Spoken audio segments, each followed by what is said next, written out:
I would say don't be scared to try new things. Find something that sticks, that you're both passionate about and that you can see like an actual like future with. And if you don't, find a way to make it happen. Play around with different ideas. Like that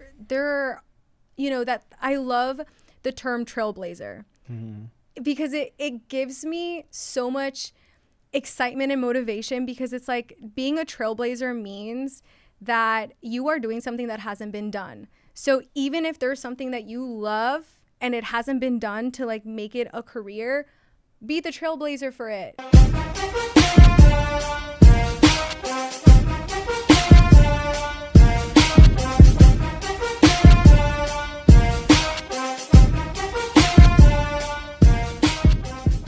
What's up, everybody? It's your boy, Justin Rodriguez, your favorite lender here in Neighborhood Loans, and we're back with another episode of Cafecito Talks. We're super excited, and you see, we got our Cafecito here. Our guest today is super, super special because we kind of connected through my girl, and we started trying to do an event that's coming up here soon, but it's really inspiring to kind of see the stuff that she's doing with her business and how she's grown over the last year. And for all the Latinas out there, you definitely want to take notes and just kind of soak it all in, because all the stuff that she's doing is absolutely amazing. So I want to introduce Stephanny. Thank you so much for joining. Thank you. Of course. I think the main thing today, my main important thing is just kind of sharing with everybody your journey, your story, because the business life ain't for the weak, and I want to make sure everybody kind of understands that, but also who you are. So first and foremost, thank you for joining, though. That was an amazing introduction. Thank you for having me. So excited to be here. So kind of how Fox Training got started. So Fox Training is my fitness studio. We opened up January of 2024. And the way it got started is I've always been into fitness. It's always been my thing, my love. And during the pandemic, it really became more than just moving my body. It became something that was so empowering to me. And during the pandemic, when lockdown happened, I decided, just for fun, to keep my own sanity, to start doing IG live workouts, free outdoor workouts. And it was like for the community, for the people. It was so much fun. And little did I know, that was the start of my entrepreneurship. And I ended up getting my own leads from my social media, and people started inquiring about personal training. And that's when I was like, oh, am I allowed to curse? Yeah. Oh, shit. I'm like, oh, shit. I no longer need a gym to feed me clients. Like, I am doing it on my own. And that's when I decided to leave my corporate gym that I was at and start my own venture. I started renting space at another facility where I would bring my clients in. And then that's when I met my business partner. He was the owner of that studio. And that's where we kind of connected. And then we decided to team up and create Fox. Yeah. That's actually pretty cool. I mean, I think the thing about entrepreneurship is usually kind of lands in your life. You don't really like expect for it to be the future career that you're going to take on. So it's pretty cool to see that COVID, I think a lot of people might have a negative experience of COVID. I had a great experience. First off, I got close to a family. I feel like I got into this industry. It kind of sucked me in. Now I'm here forever. But I have a similar story when it comes to that. Just kind of entrepreneur sucks you in. But when you were building the business, did you kind of have the expectation that's exactly what you wanted to do? Like, was fitness always in the back of your mind that you always wanted to kind of get into, or you just kind of got into it? What was always in the back of my head was always owning my own business. That never changed. That never wavered. Ever since I was a little kid, I used to always say, Mom, I'm going to own my own daycare, and it's going to be called Chaca Cares, and like that was always inside of me. So I always knew I wanted to be my own boss. What that looked like, that was still a mystery to me. In college, I went to school for physical therapy. And during my 4 years, I worked in inpatient and outpatient rehab. And I decided that it seems a little boring. I don't know if I can do this for the rest of my life. So after I graduated, instead of going straight into grad school, I decided to take a year off and try out personal training. And that's kind of when I was like, I think I can make this my career. And that's when building a gym, that's when the seed was planted. Because I've always loved fitness. I've always been into sports. I played volleyball my whole life. During college, like I did a bunch of races, triathlons, Spartan races, like, you know, all of the things. You know, I've always been very into fitness. And yeah, so it just kind of like I planted the seed, and then things just started coming my way, and it was just like, okay, I see my path. It is so clear now. Like, this is what I'm meant to do.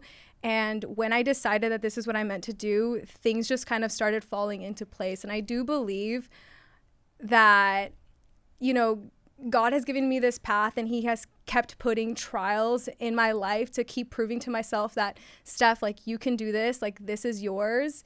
And each time my faith in myself got stronger, my faith in my path got stronger. And that's when I was able to, you know what, let's put my money where my mouth is, and let's make it happen. Well, one thing I love about it is I could tell the emotion. I could tell how passionate you are about the journey, and I could tell that, you know, when you're in the beginning of the process, one thing that's beautiful about it is that all your power, your soul, your energy, your emotions all get put into this business, and it's your baby. Yeah. It's your first baby, right? So I could truthfully see how much you're putting into it. Yeah. But one of the main things I want people to kind of see, right? Like, now that you're in it, your blood, sweat, and tears are in this business, what is the main thing that drives you? Because you know, and I both know, business is not for the weak, right? Like, when you're getting the business in the day-to-day, it's like people may see you at the mountaintop, see you with the business and the things that come alongside with business, and they're like, they see a nice gym, it's fully renovated, they see you have clients, they're like, oh, money has to be coming in, right? But people don't see that you were there till 7 o'clock every single day, and then afterwards you're on your laptop because you have to figure out expenses that your business coming in every single day in, day out, and you put your blood, sweat, and tears into this business. When you're in it and emotionally you're drained, physically you're tired, everything that you're doing on a daily basis, what drives you? Like, how do you wake up every day to get the motivation to wake up at 5 a.m. to go do it all over again every single day? There's two things that drive me. The first thing that comes to mind immediately when you ask me that is my family. Mm-hmm. Like, my family is why I do everything. They have done so much for me, have shown up for me in so many ways. And, you know, truthfully, like, I would not be in the position that I am without my family. And a lot is at stake for all of us, because, you know, I'll be honest, like, I am self-funded backing of my family, you know? And when people say it takes a village, it took my village to make this happen. Like, my parents put in some money, my aunt, my uncles, like, everyone was like, I got this, I got that, you know, I had this. And it was just like, shut up. Yeah. Like, you guys believe in me? Like, do you know what you're, like, you know, like, I'm getting emotional, like, but it's like, do you know what you're investing in? Because to me, it's like, they're putting their money where their mouth is. They're putting their money where their heart is to allow me to live my dream, because they see my potential and they see that I can do this. And so I feel like I have so much on the line, not only my livelihood, but the livelihood of my families. And I plan on paying, I am paying them back right now, and I plan to pay them back and then some, right. So like, everything I do is for them. And so I will not quit. I will not quit. Quitting is not an option. There's so many fears that I have had to face, but because my goal demanded it, I show up, And another thing is the members. I am so inspired by the members. It is so hard to make a lifestyle change. It is so hard to step into a gym for the first time. And when I see someone come in, kind of shy, like, never really has done much, movement, and they come in and they start coming in once a week, then twice a week, then 3 times a week, then 4 times a week. I'm like, this is why I do it, because I want to be a part of making a space feel so welcoming that beginners are motivated and feel encouraged to make that change with us, with Fox, with me, with my coaches. Like, I want to be that environment. So they motivate me, my family motivates me, and that is all I think about when it is down bad. And trust me, it gets down bad.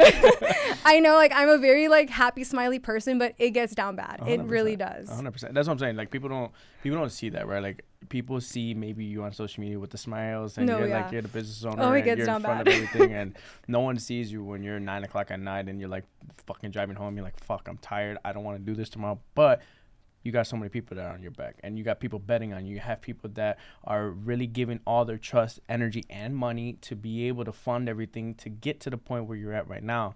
Now, I want you to dig deeper to the beginning stages, because when you're talking, right, the first thing I think about is exactly what you're talking about, fitness journey. It puts me back when I was in high school, right? Mm-hmm. And I remember vividly, I was probably 100 pounds, 150 pounds wet. Like, I was very, very skinny. Yeah. And, you know, I remember vividly when I was going into college, I'm like, all right, I'm going to work out every single day till I get to the place where I want to be fitness-wise. And it didn't matter how many times I did it. I would look myself in the mirror, and I was never happy. But other people would start to see the development, see the things that have been changing, growing. I never saw it. Now, you fast forward, I got to the point where I did feel comfortable in my own skin, in my own body. I built confidence, all this stuff. Now, the reason why I bring that up to circle everything back is fitness is a very hard thing to create discipline, because that moment that you go into your own fitness journey and you don't see the results that you're looking for, it's like almost so discouraging that you never want to show up again. And if it takes one person to be like, you're in the gym and you don't really have any results, for you to be like, you know what, I'm just going to give up on my goals.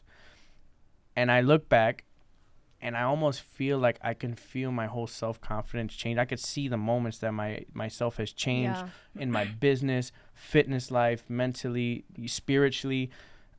For you, when you first started this business, where were you at mentally, or even before your business? Like, did you feel, and it's okay if you weren't, but did you feel confident enough to be like, all right, I'm running this business, I don't give a shit? Maybe the world saw that, but you mentally, were you there physically, mentally, emotionally, spiritually when you first started the business? Okay, I love this question. The truth is, I was not there fully mentally, and I didn't know it. It was kind of like a fake it till you make it. Now I can tell you I am there mentally. I am there in all the ways. But before that, no.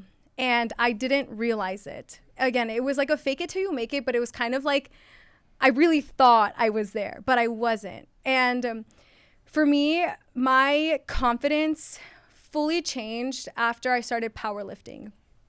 One of my PT managers at the gym that I was working at, he, got me into powerlifting, and seeing my numbers go up, like my 5'2", don't tell anyone, my 6-foot self started lifting like over 300 pound squats, over 300 pound deadlifts. Like my bench was okay. I was like at 132. It's fine. But like seeing all my numbers go up, seeing all the strength that I've gained, seeing the discipline from following this program, from staying consistent, from eating my foods, from showing up even when I didn't want to, seeing all of my work come to light, when I was on the platform, like that is what empowered me and brought so much confidence inside of me that I was like, you know what, I want to do this for other people. And that's kind of when that's when my entrepreneurship started. That's when I did, everything that I talked about during COVID. What I didn't realize that was in the back of my head, because I was still taking these risks, like I was still confident in myself, but I wasn't just like, I didn't fully step into myself. And it wasn't until moving into being a sole owner. So I did go into Fox with a business partner, and we just decided that we were going to part ways. Who kept the business? We didn't know. Like, we went through a lot of negotiations on how things looked like, whether he was going to keep it or I was going to keep it. And during that time, I was like, can I do this by myself? Do I want the business? Because if I keep it by myself, will I fail? And that's when I realized, like, I wasn't fully confident going into it. I think going into it with someone who had the background in business made me more confident. But now that we were looking to step away, I'm like, can I actually do this by myself? Those little thoughts in my head started becoming so loud. And again, this is what I'm saying, like, God gave me the trials to prove to myself, yes, you can. You can do it by yourself. I remember there was so many moments at the gym where I was bawling. I was bawling from how stressed I was. And I remember there's a CVS right next door to me. And I remember going to CVS, grabbing some eye drops because my eyes are red and I didn't want the members to see. And so like I, put them in and I just prayed to God. I'm like, God, please give me the strength to finish this class. Give me the strength to finish all my work, because at that point, like I was doing things alone already. And it just felt so overwhelming. And I got through it. I did it and I showed up, and every single day I was the only coach for a whole year. So I was teaching classes from 6 a.m. Last class was at 6:30 p.m. I was leaving the gym at 8 p.m. I lived and breathed the gym. And it was such a hard year for me. But I have proved to myself so much in that year that I can do this, that, I am enough. And all those little voices, I won't say they're not there, because I think sometimes they'll creep in and I'm just like, wait, Steph, no, like, you can do this. And if you think you can't, you are going to find a way to do it. I also, like, when I opened up the gym January, I started therapy in February, and therapy really helped bring that to light, help me step into that confidence. So that's important. Yeah, that's important. Sometimes you guys just talk about it, because ultimately, like, I'm a hypocrite. I'll be the biggest hypocrite of all time. I do a lot of things I don't really talk about it, right? Like, a lot of times I hold things to myself, but that's just the type of personality that I have. Not that I don't talk about it. I'm kind of a weirdo. I talk to myself and I pray, right? Mm-hmm. Like, you have those moments to yourself where you kind of break it down and you have to kind of figure out what's really bothering you, and then zone in on it. And is it something that I can fix right now? If not, it's going to take time for me to be able to overcome the things that my own insecurities. And over time, it will play itself out, right? And what I love about what you're saying, though, is that I'm the king of fake it till you make it. I was the first. I'll be the first one to tell you that I may be in the shower. I'm like, holy fuck, did I just tell this person I could do this? Like, what am I talking about? But then, like, in front of everybody, like, yeah, I know I could do it. Because I was like, you have that certain level of confidence, but eventually that fake it till you make it actually turns it to where you made it. You're like, oh shit, I'm doing it, right? Like, everybody said I couldn't do it, and now you're actually showing to the world that you can actually do it. And that's one of the main things that this quote, I say this almost every podcast, because this is how much it has impacted me, my business, everything, because this quote to me is amazing. This stay small enough, long enough, you'll be big enough, soon enough. I love that quote. And it's because the more that you're able to just kind of keep to yourself and really collect your own thoughts and find the time to build your own confidence, you get big enough to the point where now you're like, oh shit, I'm here. And you can start mentoring other people who are trainers that are in your company. And you yourself kind of look at yourself and you're like, all right, well, I don't see myself that much as a leader. I still feel like myself, but then you're like, wait, but I'm doing it. So, like, I'm still a leader, right? So it takes time for you to develop that level of confidence.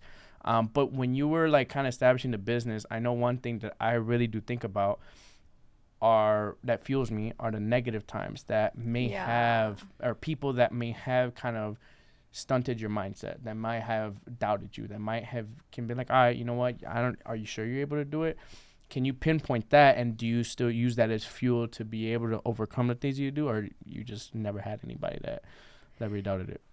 No, I definitely have. And weirdly enough, I love my family. I will say, going into therapy, I kind of realized, like, where that voice that says, like, you're not good enough came from. And again, love my family. I know they were coming from a good place, and they have shown up for me so much right now. But growing up, it was like they kind of instilled the mindset as if you're going to school, you're going to be a doctor or a lawyer or an architect. Yeah. You know, I'm first gen. My brother, my cousin, me, we were us three, same kind of a similar age. And we were first generation here.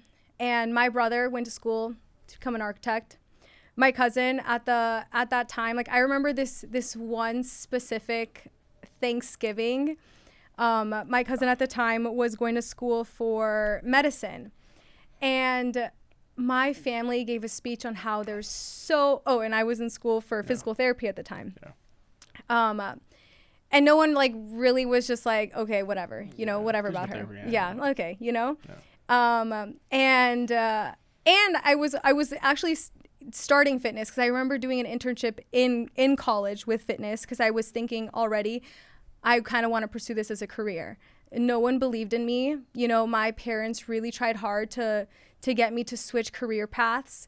I remember I had an aunt tell me, are you just lazy? Like, do you not want to study? Yeah. You know? And it just like, it impacted my life so much. And they don't know it, you know. Yeah. So if they hear this, sorry. Yeah, my parents do, not my outside. In a good way. My parents, I've talked to them a lot about this. So I've been very open with how that has affected me, and they have shown me so much love and have apologized for that time. And I do realize like they are coming from a good place. You know, like to them, there is no blueprint to owning your own business and being successful and personal trainer. Like, how are you going to make this a living? You know, like there is nothing like that. So people come in to the US and they just think about these traditional careers, you know, that they want their kids to be in. And so like, totally fine. Right. But it did affect me, and it was something that I remember like that Thanksgiving day, I was like, I am going to prove you guys so wrong. Yeah. And those same people are the ones that are, you know, have shown me so much love now. And I'm like, fuck yeah. Fuck yeah.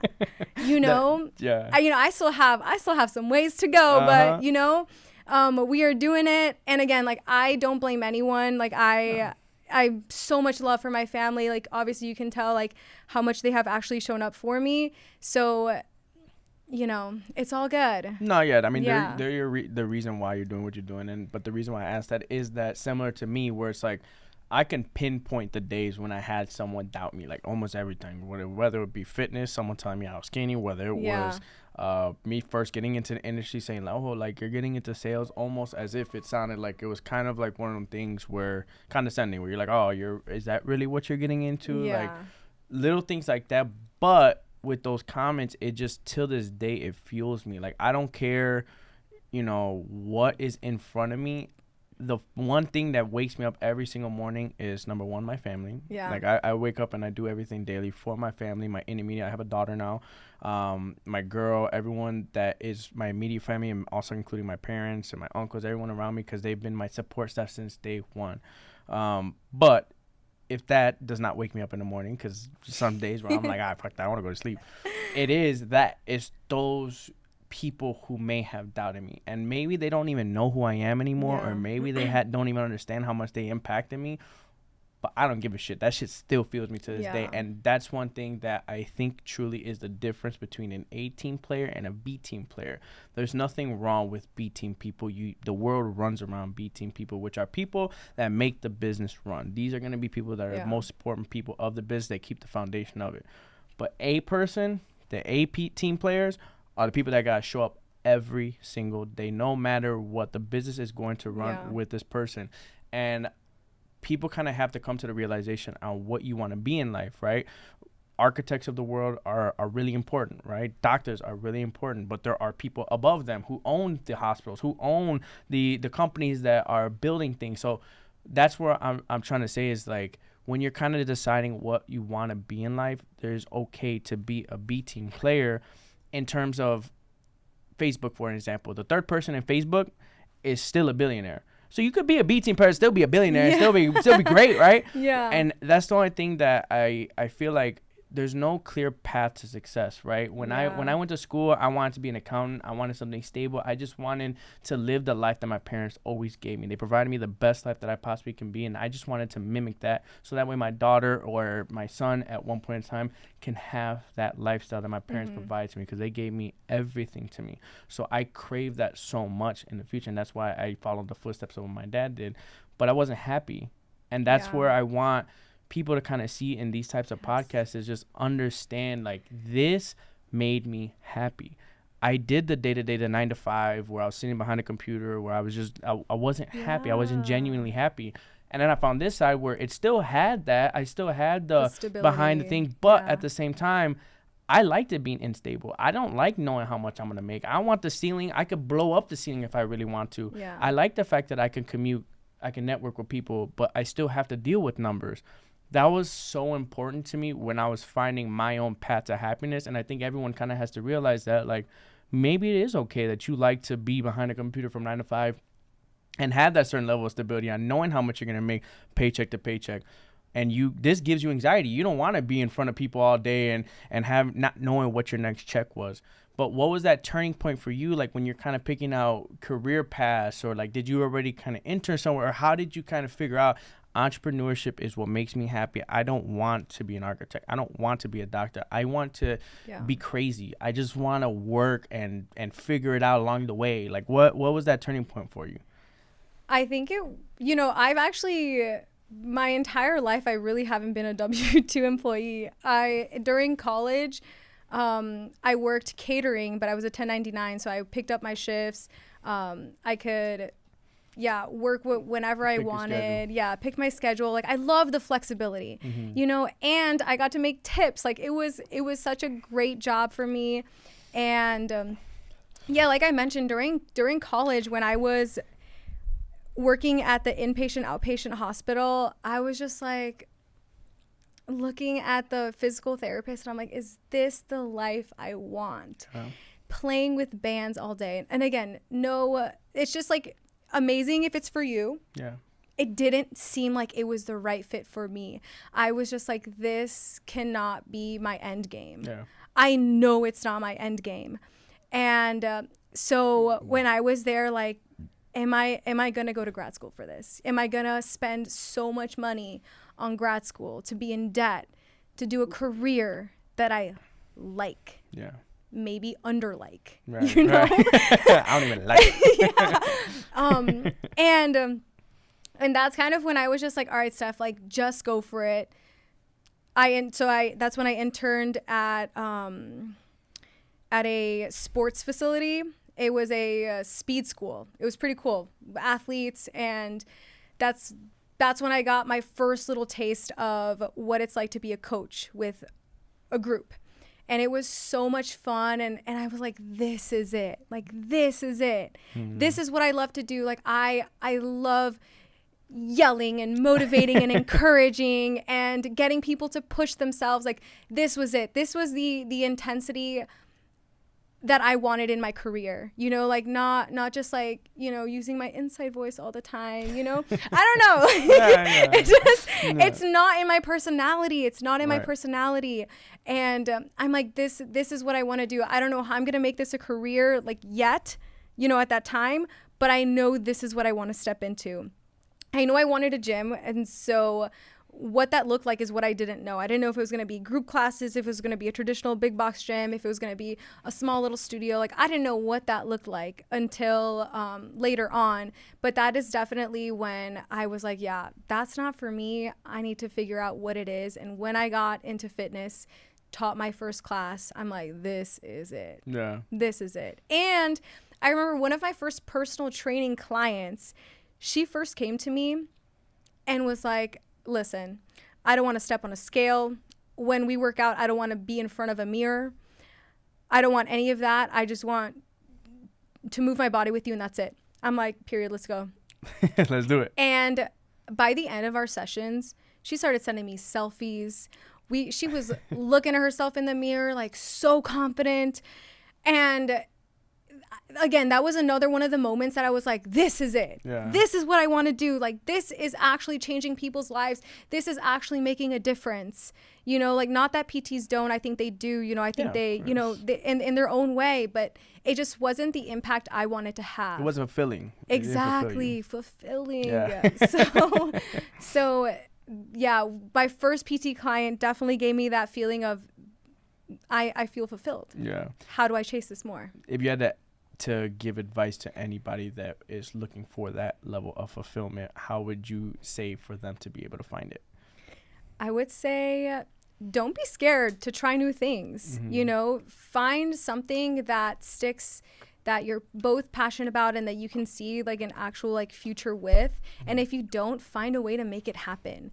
Play around with different ideas. Like there, you know, that I love the term trailblazer because it gives me so much excitement and motivation, because it's like being a trailblazer means that you are doing something that hasn't been done. So even if there's something that you love and it hasn't been done to like make it a career, be the trailblazer for it. Right. You know, find a way, talk to people, talk to mentors, ask questions, find what has worked for them and see and see if you can make it work for you. And so it's like, just don't be scared to try new things, face your fears, and know that when it's time to show up, you will show up. Don't get knocked down, and you will fail. Failure is going to happen. I failed so many times. And, you know, the most important thing is that you just get back up. And like, okay, that didn't work.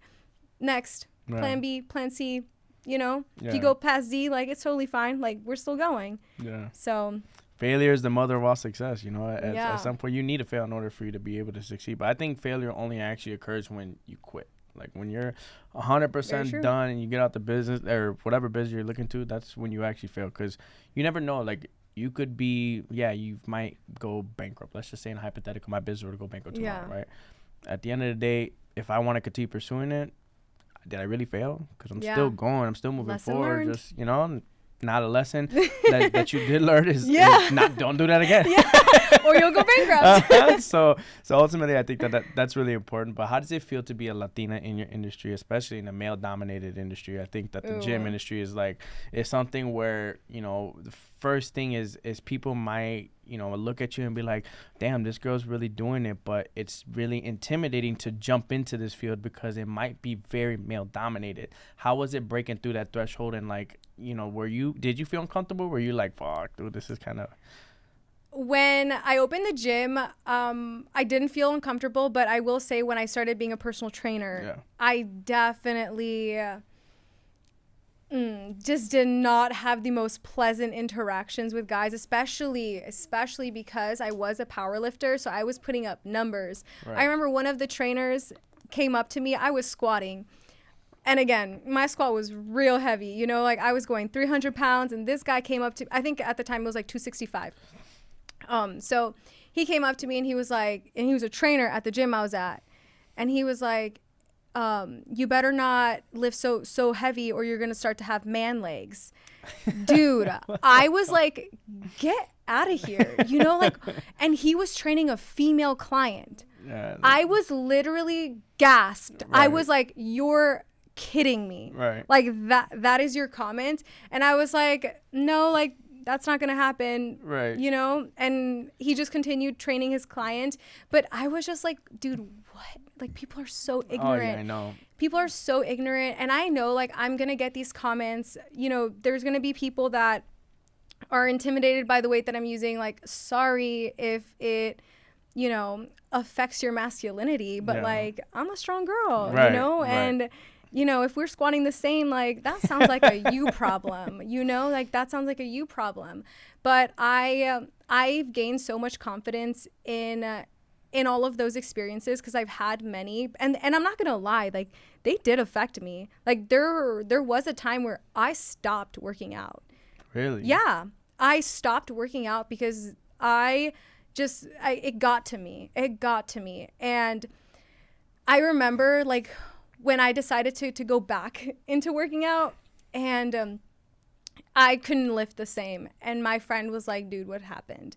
I'm like, they got me, you know, like they crushed me mentally, and I just have to like pick myself up, you know. And ever since that day, it was a new like something in me got peeled back, and I got stronger from that moment. And you know, before Fox, my brand was a little barbell butterfly, strong body but feminine, pretty, you know. And so like that's kind of where my initial logo came from. And yeah, and it just kind of set the tone. So I am, you know, the shitty experiences happened. They got me down a little bit, but ultimately they built me up to be like a very, very strong person, like both inside and out. So no, it's important. I think that all that stuff, whenever people kind of talk to you about certain things like that, because that's a very common misconception in the whole fitness industry, is that if you work out, you're gonna turn into a manly look, right? Like, manly. I mean, at the end of the day, everyone's body's different. It's not, you're not gonna turn to a fucking man because you're working out a lot. Like, and either way, dude, if having fucking muscle on your body is like what you're into, like who the fuck cares? You know what I mean? It's like, oh, it pisses me off, because it's like you will never please anyone. So just keep your comments to yourself about someone's body, like, you know, unless it's positive. Right. Right. But it's like, dude, like keep your judgments to yourself. No one wants to hear about it. Like, I'm not making judgments to you. And I could have said, you know, to this dude, and I could have said a lot of things to him too, you know, but that's just not me. That's not my personality. I'm just going to keep on trucking along and doing what I do. But I definitely love being in this position and showing women, showing Latinas that they can lift, they can be strong, they can do the hard things. And yeah, like I love that. I love it. Yeah, and you can be a strong entrepreneur like you're doing right now. So I think one more thing that I really want to shine is what does the future look like for you? Are you looking like opening a bunch of different locations? I know we kind of talked a little bit about it, but what does the future look like for you and your business? I definitely want more locations. I think right now it's finding the formula that works and that I can just copy and paste so that we can replicate what Fox is in all of the aspects of it, not just like, let's open up a studio with the same TVs, with the same style. No, like I want the culture. Yeah. You know, I want to find the formula for how coaches coach, because I think that is so important in making the space welcoming. And I want to have the formula for everything, for every single aspect of the gym, to make it so welcoming, so inclusive. And yeah, so like right now, like that's my job. My job is to find the formula that works. And I'm still like testing things out, you know? So year one, I think, was more about building the foundation of the business, like paying my rent, honestly, you know, like getting members in and just having a stable member base. Now my year two, my focus is more on, okay, I want to pour back into the community. So I am, you know, hiring different experts to do seminars to come in, and I had a sports dietitian come in. I'm going to have a hormone health coach come in. And yeah, I just want to like incorporate different aspects of health and wellness into my gym so that the members not only have the fitness aspect of it, but are also getting other different nuggets from like these different wellness experts. Because at the end of the day, it's a lifestyle, and I want Fox to be the place where people feel welcomed and also supported. So yeah, I just like, I want to create that formula and then recreate it from there. Keep it going. I can tell you're emotionally attached to this, and I could feel it, and I really do appreciate that, because I know the grind that goes into the biz day to day. Like, if rent is due, you gotta pay rent. Like, there's no avoiding that, and I think that that's really important when you're getting into the entrepreneurship world. People have to see that, like, it's important for your members and everyone to see how much emotion you put into, how much, you know, like blood, sweat, and tears and passion you have into your business. It's really important for that. And one thing that I like to tell entrepreneurs too is, when you're in the entrepreneurship world, I'd like to say that I have the confidence enough that if my business were to go to zero tomorrow, I would be able to recreate it. Do you think your business right now is that to the point where if it were to go to zero right now and you had to wash, clean slate, you're bankrupt, would you be able to recreate it and do it all over again? I could definitely recreate it. That's what I'm talking about. Yeah. I could definitely redo it. I love it. All right, last question. For all the Latinas out there, what piece of advice would you get them for, whether it be entrepreneurship or whatever career path they're looking to do? How would you kind of just shine a light to all the people who might want to be able, it could be Latino or Latino, whoever wants to be in it. What piece of advice would you get to them to be able to create the level of success in your business that you've done today? I think my biggest advice, and this is going to go for everyone, is face your fears. You know, like, face your fears. I know, like, it can be scary to say, you know what, like, I'm going to put all this money in, and what if it fails? Like, that is such a real fear. That is such a fair fear, but face it. Face it. Like, it is so worth it. Do the work, and you will not fail. Do the work.